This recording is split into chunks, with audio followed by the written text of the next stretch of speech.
Hello, I'm Charles from Charles N Photography and welcome to today's tutorial.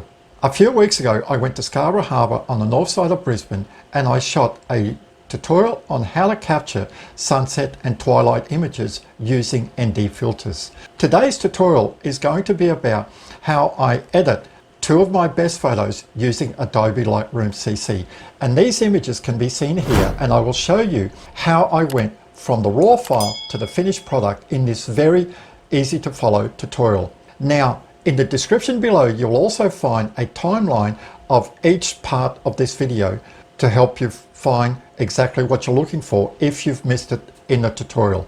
Now let's jump right into Lightroom CC and I'll show you how easy it is to edit your photos in this great program. So you can see here, these are my two images that I photographed. This was the one that I shot. It was just after sunset. It was taken at 10 past 6 at night and sunset was at 5:45. The last one I took here was taken at 6:35, just on the onset of twilight, and you can see there's still just a little bit of faint glow on the left hand side of the image here. So this is my first image that I shot. You can see there's actually quite a bit of nice color. The foreground is actually quite dark. On this day I was already using a 3-stop ND medium grade filter to control the very bright sky against the very dark foreground. And what we could see here where I'm circling are elliptical rays that the setting sun forms on, sometimes due to atmospheric pressure. Doesn't happen all the time, but when it does it can look magical. And the idea on this photo is we're trying to get the most out of these rays. So the first thing we do is we try to remove all the lens distortion from this. So we come up to the lens correction, we click profile, we click on remove chromatic aberration, and then we also click on enable lens correction. And you can see when I click on it, it's actually sort of straightening out the edges of my image. We come back up here to basic and we click on the color profile, and the one that I like is Adobe Landscape for all my landscape photography, and you see it's actually sort of lifted up the saturation and a bit of the vibrance in the colors. The next we do is we adjust our white balance. On this day my white balance setting was set at manual white balance at 5300 kelvins, and this shows has shot. We can choose auto. This makes it much too blue for me. We can choose daylight, which is very similar, or we can choose other profiles if we want. If we choose shade here, that is way too warm for me. So if we click has shot, or we can come up here to daylight, and it's up to me to decide which one I like. So I actually prefer has shot, but daylight is 5500. I'll actually just split the difference. That looks very good. Now before I go any further, I want to make sure that the image, the horizon, is square. So it is, so I leave it alone. I come up here to the exposure and we can see here by a histogram that we're very close to having a correct exposure. We can just slightly lift it a little bit, but I don't want to increase the exposure too much because in the center here, I don't want to blow out my highlights. And this is about as much as I want. We come up here, we have highlight, shadows, whites and blacks. You can see that I didn't touch the contrast. I don't like adding contrast to my images, so I leave it alone.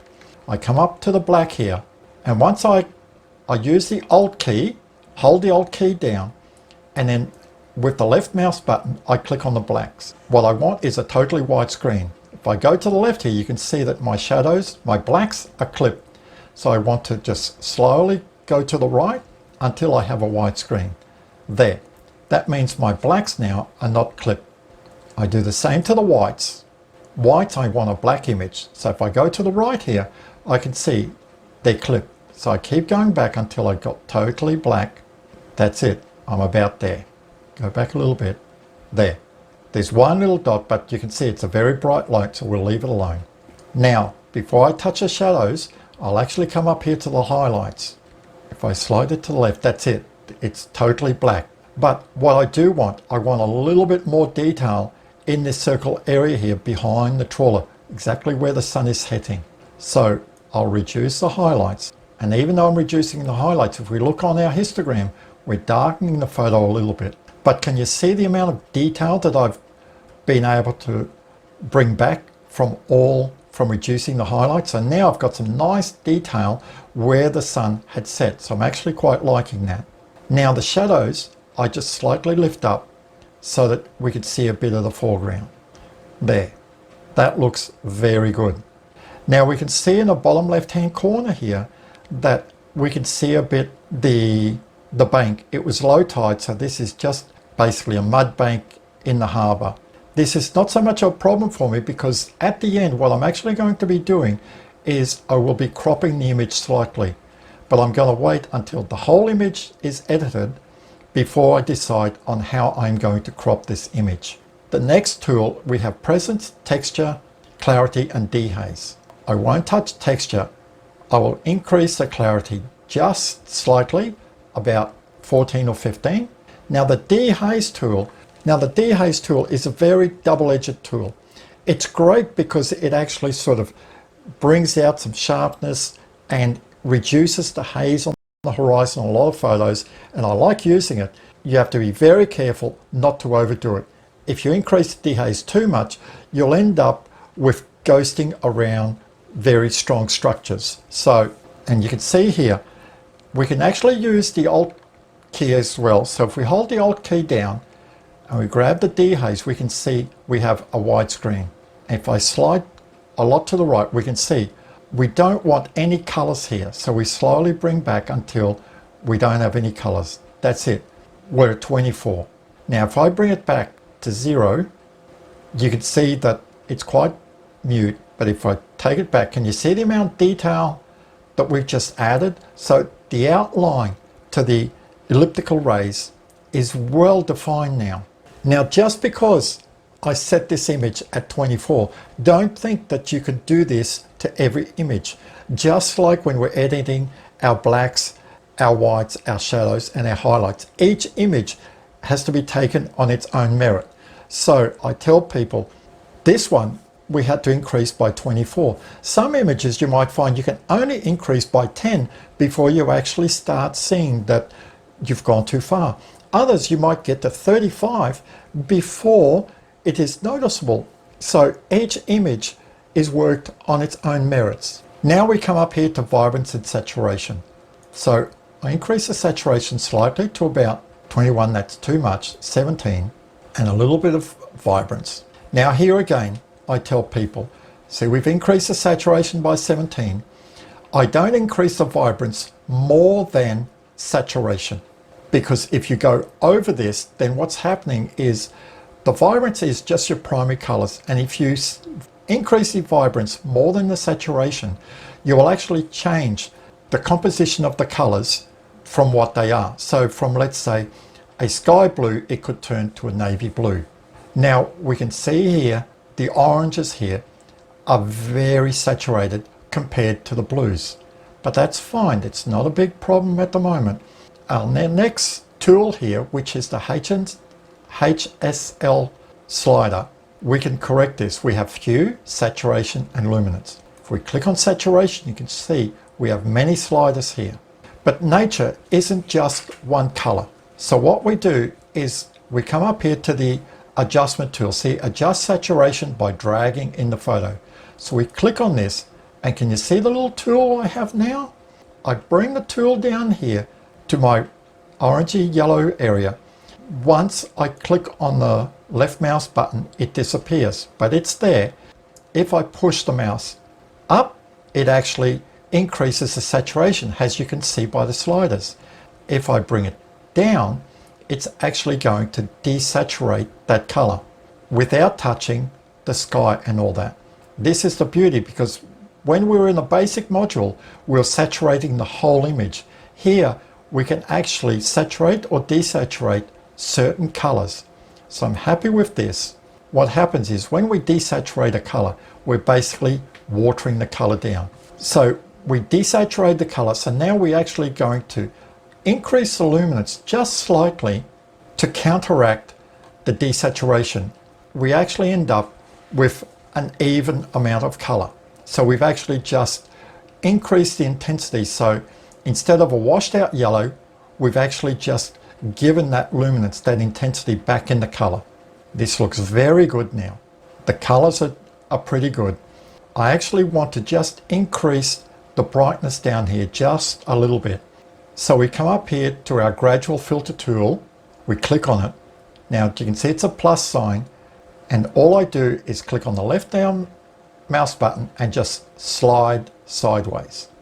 If I come down to the bottom here, show select mask overlay, you can see where I'm going to be working. This pink area here is where I'm going to be working. So I scroll around and I get it about horizontal. I'll bring it down to just below the horizon. I'll reduce the graduation. I actually want to increase these boats a little bit here. So I'll go up slightly. There, that looks pretty good. I deselect. So now I can actually see where I'm working.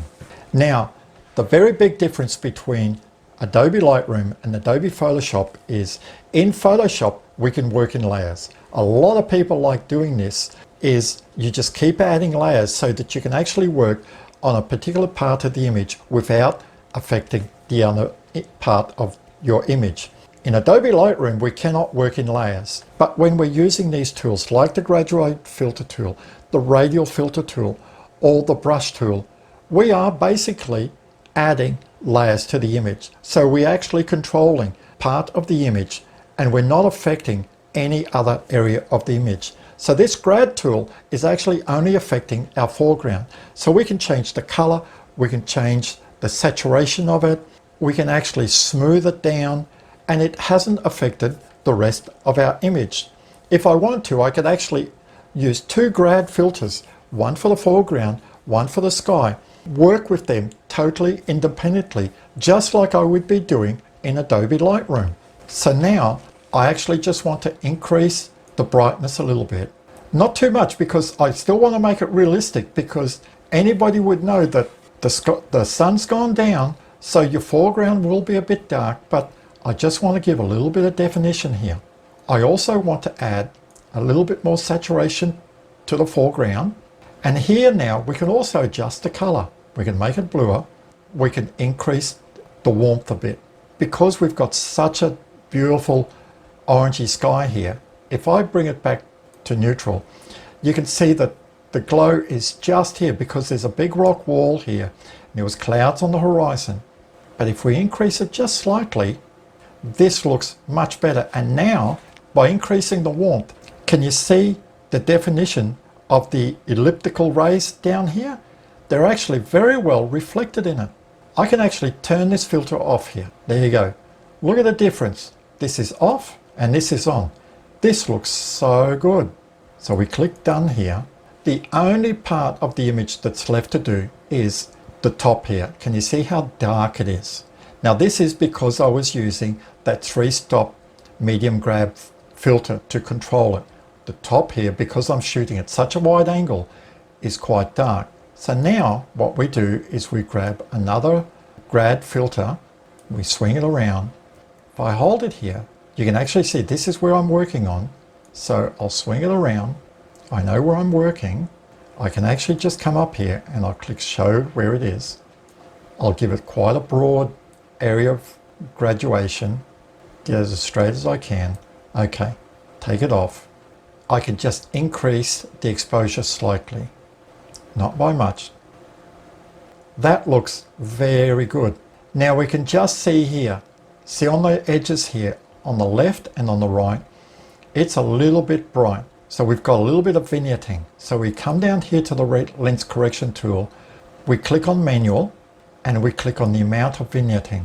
And we can see, can you see it there on the side? So I just reduce it down a little bit, and the midpoint, if I slide the midpoint around, now can you see that I've actually reduced it? It's hardly noticeable that these areas are bright. This looks much more natural. And that's it. The last thing I can do, or the second last thing, I can just see if I've got any dust spots on the lens. So I can click on here the spot removal tool. Now to see if I've got spots, I've got to click on visualize spots. I click on it, and the whole screen is black. So it shows there is no dust spots. There's only two spots in the sky, which is the moon, and this other star here, this other dot, is Venus. You can see it's very bright here. If I zoom in on it, you can see that's Venus. It actually moves around. Later on in the year, it actually comes up much later at night. Now, the last thing I want to do is crop the image. The reason I want to crop it is I just want to remove this, but I don't want to crop to get rid of the boats here. I will actually unlock the image so that it is no longer locked in to a 6x4, and I'll just come down here. Now I'm going to keep it in a 1/3 to 2/3 way. So I'm actually putting the 1/3 line here on the horizon. So this will look very good like this. And I'm very happy with that. And I click done. And that's it. My image is edited. Now, because the moon is so small and that the Venus planet is so small, I could actually remove them and you wouldn't even know that they were ever there. This is totally up to you. For me, I would actually remove it. So to remove this, we come up and we click on zoom, and my zoom is set to 50%. So now we click on the spot removal tool. Now the tool gives you two options. We have clone or heal. Clone means that it will actually replicate from the area that you want. But I prefer using heal because heal measures an area of pixels that is very similar to where you want to clone. So if I click on the moon here, it's saying these pixels represent a very close match to the pixels, to the blue pixels around the moon. So I'm happy with that. Now I click on Venus and I will make the circle as small as possible. Click on it and there you go. See, the moon was to the left and now it's saying that the color is to the right here. We're happy with that. We click done. To me, this is a much better image. Yes, I removed two things from the sky, but it looks much better. Before we go to the twilight, if I click on here, it says cycles between before and after view. So this is what we started and this is what we've gotten. Now this has taken me about 18 minutes to do because I've been showing you on the video. In real life, this would only take me about 6 or 7 minutes to do and I could move on to the next photo. The more you edit photos, the more you get a feel for what you're doing and the quicker you're going to get. There's no need to take shortcuts, it's just having a plan of how you do your post-processing. Now we'll come on to our twilight photo. The first thing we do is lens correction. I click on remove chromatic aberration, click on my lens profile. Now you can see there's a bit of brightness here, so we can actually control this straight away. That's actually much better. Now we come up to the basic. And before we do basic, I'm pretty sure the image is square, which it is. So we click done. Now we choose our color profile, which is Adobe Landscape. And like last time, you can see like it's just increased the saturation and vibrance just slightly here. Now watch what happens if we click vivid. Can you see how the colors change slightly? See how landscape gives you just a little bit more definition, whereas vivid sort of seemed to have blown out some of those mid-tones in here. The photo is actually quite well exposed. You can see it's just about touching the edge here. In the temperature, it's set to hash shot. If we click on auto, it's cooled it down just slightly. And we took it hash shot, which is 5,300. So we'll just reduce it down just that little bit. I still want some warmth in the image, so I don't want to cool it down too much. We'll come back and we'll do the blacks, the whites, the shadows, and the highlights. First we do the blacks, slide to the left, and then we slowly slide to the right. That's it. We do the whites. I won't slide all the way down because the skipper of this boat had actually put its slide on just before I took this photo. And there's no way really of controlling this amount of bright light without darkening the whole image. So now I'll use the highlights, bring it down slightly. Now I can increase the shadows slightly. Now I'm pretty happy with that. On this night when I took it, I did comment on the video that it would actually look very nice because we had purpley color in the sky here on the left. On the right we had a bluish light. Then on this side we had orangey glow on the water from lighting that was shining on the boats, and on this side there was an LED light on the jetty.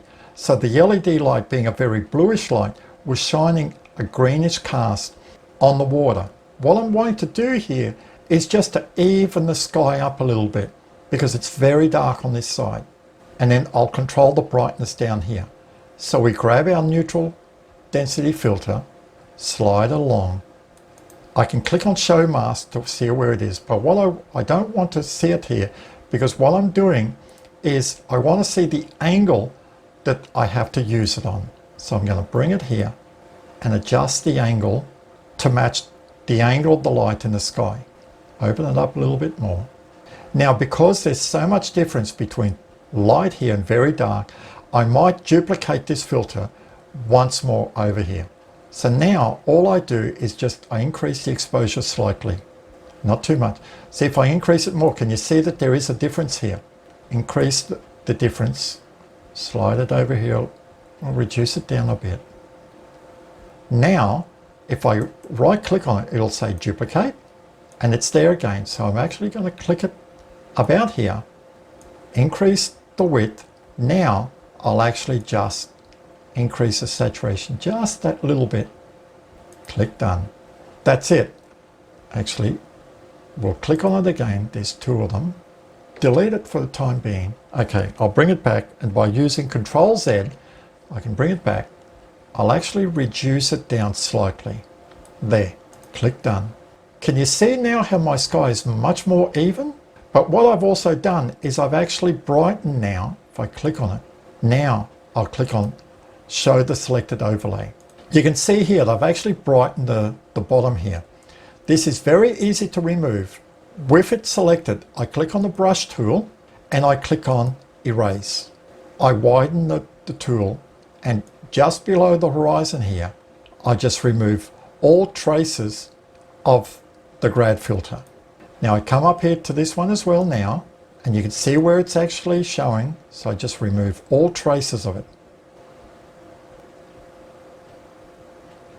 This is the beauty of actually using a grad filter in Lightroom. If you were doing this and you were swinging around your grad filter out when you were taking photos, the grad filter tool would actually brighten up your foreground as well. So sometimes for things like this, it's better off just leaving it to your post-processing and doing this sort of editing in post-processing. If I slid on, because 3-stop ND medium grad that I had on was just slid on the horizon, I knew that I'd darken up that area to my right, but I also knew that I could use the grad filter tool in Adobe Lightroom and even out the color of the sky again. Now we click done. That looks very normal. If I want to reduce some of this warmth in the boats here, I can actually grab the ND grad again, swing it around. It's selected to show where it is. I can swing it around, give it a bit more width to about here. Now, watch what happens when I use the temperature tool, reduce the warmth in it. See, most of that orange now has gone. Watch what happens if we bring it back to 0. Can you see the warmth is there? So if I reduce it down, that looks much more natural. Now at the same time, I can reduce the highlights a bit. Not that much, there, just that little bit. Increase the shadows. Before I click done, now I've got 3 grad filters here. If I click on here, it says turn off the graduated filter. You can see that it's actually going to turn off the 3 of them. Can you see the amount of difference that we've actually done to the image? They look so much better. Now in our last image, the one just after sunset, we got rid of the moon and Venus. But this time, you can see there's a lot of stars there. And you can see that they're a little bit angled because the exposure was taken at 30 seconds, so the stars were moving. We'll just leave the moon, Venus, and all those other little stars in there. Now, this looks very good. Let's see what it looked like before and after. Look at the difference. It looks so good. So we come back up here. So we've got so much here, but I did forget to come here and adjust the presence, the vibrance, and the saturation. So that's okay. We can do that now. So we can just add a little bit of clarity. We can add a bit of dehaze. Now if I hit the Alt key, the dehaze slider, we'll add a bit of saturation and a little bit of vibrance. Wow, that has made such a difference. Let's see the reference. Look at that. That is like a picture postcard photo. That is so much different. So again, this has taken us about 20 minutes. Real life, probably about 10 minutes. Can you see the difference? Now, understand that I shoot in RAW, and I tell people really to get the most out of your photography, you should shoot in RAW. If you're going to shoot in JPEG, then read up about your camera. Don't just accept the default values for your JPEG photos. There are color profiles in so you can actually set the profile to either landscape or vivid to actually give your JPEG photo a little bit of punch. You can adjust this profile to your liking so that you actually end up with something more than just a snapshot. Now, if you want to shoot in JPEG, that is totally up to you. And the one thing that I tell people is you can bring your JPEGs into Lightroom and you can edit them to a certain degree. The one thing though that you are very limited in controlling is your white balance. Basically the white balance is locked in. So if you've actually shot a very warm image, you won't be able to cool that down too much without basically degrading all the colors. The colors will actually start looking all distorted. Because even if you're going to edit your JPEG in Adobe Lightroom, your white balance setting is basically going to be locked in. Plan that ahead, saying, okay, I'm not going to be able to adjust my white balance by much, so I need to get it right in camera. These are my best 2 photos of the night, and I will actually add them to the YouTube video of how to shoot a sunset and twilight image. I hope this has helped you. If you like this video, give me a thumbs up or subscribe to my YouTube channel down here. This is Charles for Charles N Photography. I will see you next time.